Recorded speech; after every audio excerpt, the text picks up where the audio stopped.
काल 5 वाजल्यापासून आपण शेळ्यांचा चारा आणि पाणी बंद केलेलं आहे, कारण की आज आपल्याला त्यांची करायची आहे डिवॉर्मिंग. तर रामकृष्णारी मंडळी बघा, राजहंस किती मस्तपैकी पाण्यात पाहू राहिलेत.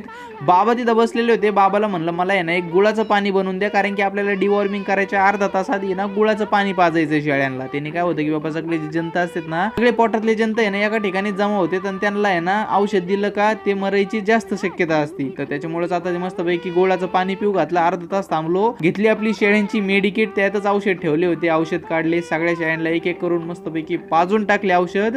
आता आपल्याला लगेच चाऱ्याला सोडायचे नाही शेळ्यावर, का थोड्या वेळ ठेवायचं 1-2 तास अजूक बी.